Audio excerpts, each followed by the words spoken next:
Hello everyone, welcome to drive the math. हम कर रहे थे एक्सरसाइज 1.6 और इस एक्सरसाइज में हमने साइमल्टेनियस इक्वेशन को सॉल्व करने के लिए दो मेथड पढ़े थे, मैट्रिक्स इन्वर्जन मेथड और क्रैमर्स रूल। और इसके साथ ही हमने सिलसिला शुरू किया था स्टेटमेंट वाले क्वेश्चंस को सॉल्व करने का। आज इसी सिलसिले की एक और कड़ी को स्टार्ट करते हैं और क्वेश्चन नंबर 3 का आगाज़ करते हैं। अगर आप मेरे चैनल पे नए हैं तो मेरे चैनल को सब्सक्राइब कर लें ताकि मज़ीद मालूमात आप तक पहुंचती रहें मेरे चैनल के थ्रू। पहले ज़रा क्वेश्चन को रीड कर लेते हैं। Question number 3, two sides of a rectangle differ by 3.5 centimeter. Find the dimensions of the rectangle if its perimeter is 67 centimeter. तो जनाब बारी है क्वेश्चन रीड करने के बाद इस क्वेश्चन को समझने की, और समझने के लिए हमने क्या करना है, हमने वही काम करना है जो हमने इससे पिछले वाले क्वेश्चन के साथ सलूक किया था। यानी इसके भी हमने बाय पार्ट्स इसको जो है ना वो समझना है। जब समझ जाएंगे तो फिर इक्वेशन बन जाएंगी, और जब इक्वेशन बन जाएगी तो फिर हम इसको सॉल्व कर सकेंगे। एनीवेज़, हस्बे मामूल इसका जो पहला वर्ड है ना वो कहता है two sides of a rectangle differ by 3.5 centimetre. यानी कि जो रेक्टेंगल था ना उसकी अगर दो डायमेंशंस है उनको आपस में अगर माइनस कर दो ना तो वो माइनस करने पे वो 3.5 होंगे। यानी कि 3.5 का इसमें डिफरेंस है, यानी एक साइड 3.5 सेंटीमीटर बड़ी है, या हम ये कह सकते हैं कि दूसरी साइड 3.5 सेंटीमीटर छोटी है। इस बात को ज़रा दोबारा देख लेते हैं। यहाँ मैंने ना ये जो लाइट कलर का एरो आपको नज़र आ रहा है ये मैंने लेंथ के लिए शो किया है यहाँ पे, और रेड कलर का एरो शो किया है विड्थ के लिए यहाँ पे। अब कंपैरिजन के लिए इनको यहाँ से निकाल के मैंने एक साइड पे रख दिया है, और आप देख सकते हैं कि लेंथ हमारी लॉन्गर है देन विड्थ। और अगर हम इसको यूं करके कंपेयर करें ना तो यहाँ पे हमारे पास डिफरेंस आ जाता है 3.5 का। यानी कि अगर y में से x वाला पोर्शन निकाल दिया जाए तो पीछे रह जाता है 3.5 सेंटीमीटर।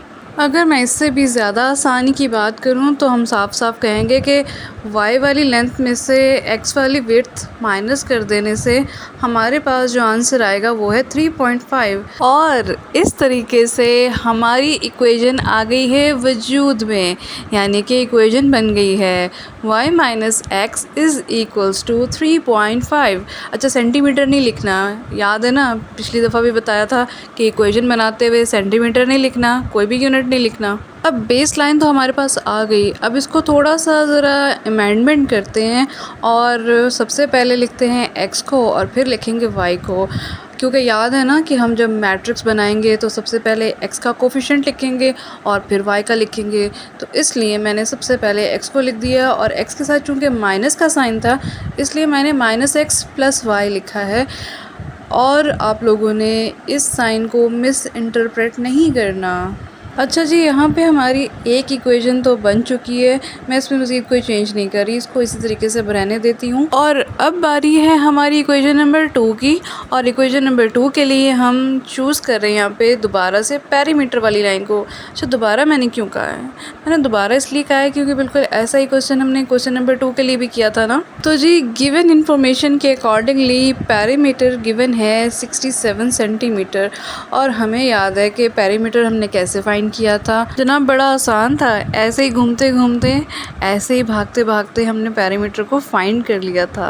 मैंने बताया था कि सारी डायमेंशंस को, यानी कि चारों की चारों डायमेंशंस को अगर हम प्लस कर देना तो वो हमारा पेरीमीटर निकल आएगा। और उसका एक आसान सा मैंने आपको फार्मूला भी बता दिया था कि 2 लेंथ और 2 विड्थ को अगर हम प्लस करते हैं तो वो हमारा पेरीमीटर है। और ये जो नंबर 2 था ना ये हमने साइड पे लिख लिया था एज अ कॉमन, और सिर्फ एक लेंथ को और एक विड्थ को प्लस करना था। ये है हमारा सिंपल सा फार्मूला। लेंथ हमारे पास y थी और विड्थ हमारे पास x है, और पेरीमीटर की इंफॉर्मेशन हमें जो दी हुई थी वो है 67 सेंटीमीटर। तो दोनों पैरामीटर्स को इंटररिलेट करके हम इक्वेशन बनाएंगे, that is 2 × y + x is equals to 67। अब यहाँ पे ना हमें थोड़ी सी चेंजेस रिक्वायर्ड हैं। एक तो x और y की पोजीशन, और दूसरा ये जो इन दोनों के बाहर 2 है ना, इस 2 को भी यहाँ से हटाने का काम करना है। तो इसको हटाने के लिए मैं ये काम करूँगी कि यहाँ पे चूँकि मल्टीप्लाई हो रहा है तो इसको मैं राइट साइड पे ले जाऊँगी, वहाँ जाके ये डिवाइड होगा, यानी कि 67 को ये डिवाइड करेगा 2, और डिवाइड होने के बाद यहाँ पे आ जाएगा 33.5। तो इस तरीके से ये एक इक्वेशन हमारी बन गई है, जिसको हम इक्वेशन नंबर 2 का नाम दे देंगे। तो गाइस आपने देखा कि यहाँ भी खेल खेल में हमारी 2 इक्वेशंस तो बन गई, और इन इक्वेशन से अब हम लोगों ने क्या करना है, इनके मैट्रिक्स को बनाना है। सबसे पहले बारी है ए की, जो कि नॉर्मली हमारा कोफिशिएंट का मैट्रिक्स है। सिंपली हमारे जो कोफिशिएंट्स हैं ना वो -1, 1, 1 और 1 है।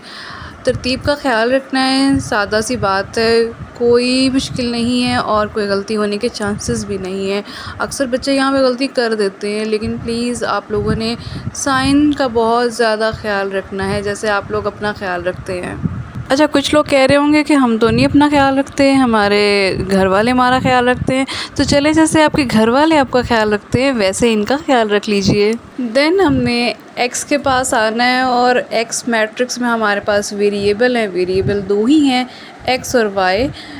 इनमें भी आपने रिपीटेशन दोबारा नहीं करनी। मैं दोबारा रिपीट इसलिए करती हूँ ताकि ये चीज़ें ना बहुत पक्की फ़िक्स हो जाए आपके माइंड में, और ऐसे वजह से चीज़ें आपके फिंगर टिप्स पे आ गई हैं, आपको कोई इसमें कन्फ्यूजन ही ना रहे। देन b का मैट्रिक्स है। अब b का जो है वो कांस्टेंट का मैट्रिक्स है। जो यहाँ हमारे पास कांस्टेंट की वैल्यूज़ थी वो 3.5 और 33.5 थी। अच्छा, पॉइंट से घबराइएगा मत, मैं आपको जब सॉल्व करके बताऊँगी ना तो ये आपको आसान लगेगा। बिलीव मी, ये इतना मुश्किल नहीं है। तो इस तरीके से अब हमारा b का मैट्रिक्स भी आ गया, और टोटल हमारे पास 3 मैट्रिक्स मौजूद हैं, a, b और x का। अब हमारे पास ये मरहला तो हल हुआ कि इक्वेशन से आगे करना क्या था, मैट्रिक्स आ चुके हैं। अब ये हम पे डिपेंड करता है या हमारे एग्ज़ाम में पूछे गए क्वेश्चन पे कि वहाँ हमसे कौन सा मेथड कहा गया है।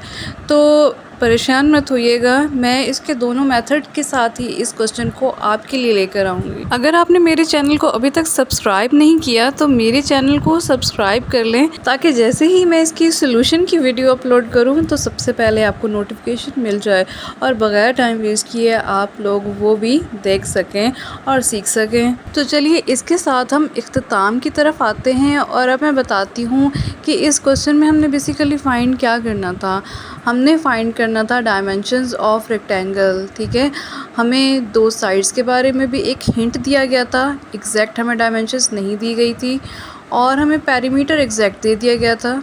कुछ समझ-बूझ का इस्तेमाल करते हुए और कुछ प्रीवियस एक्सपीरियंसेस को इस्तेमाल करते हुए हमने 2 इक्वेशंस बना ली हैं इन्हीं इन्फॉर्मेशन के साथ, और जो 2 मेथड हमने सीख लिए हुए हैं ना, उनमें से किसी का इस्तेमाल करेंगे और हम एग्जैक्ट डायमेंशंस बता देंगे। इस एक्सरसाइज को शुरू करने से पहले मैंने आपको एक चीज़ बताई थी कि साइमल्टेनियस इक्वेशन का हम इस्तेमाल अपनी डेली लाइफ की प्रॉब्लम को सॉल्व करने के लिए भी कर सकते हैं। तो इसी तरीके से आप अपनी कोई भी एग्जाम्पल लेके उसे कंक्लूड कर सकते हैं। अगर आपने डिस्क्रिप्शन बॉक्स में दिए गए टेस्ट को देखा हो तो वो आपको बुक में नहीं मिलेंगे, वो बिल्कुल इसी तरीके से हमारी डेली लाइफ रिलेटेड कुछ प्रॉब्लम्स हैं, तो उनको ज़रूर देखिएगा और सॉल्व करने की कोशिश कीजिएगा, ट्राई कीजिएगा। अगर नहीं होते तो कोई बात नहीं, परेशान होने की ज़रूरत नहीं, हम हैं ना, हमसे पूछिए, आप पूछेंगे हम बताएंगे। हमसे रब्ते का आसान सा तरीका है, आप हमसे कमेंट बॉक्स में पूछ सकते हैं या फिर ईमेल पे पूछ सकते हैं। अब तक के लिए इतना ही, अगली वीडियो के साथ हाजिर होंगे। मेरे चैनल को सब्सक्राइब कीजिएगा और लाइक भी कीजिएगा। Thank you for watching. अल्लाह हाफ़िज़।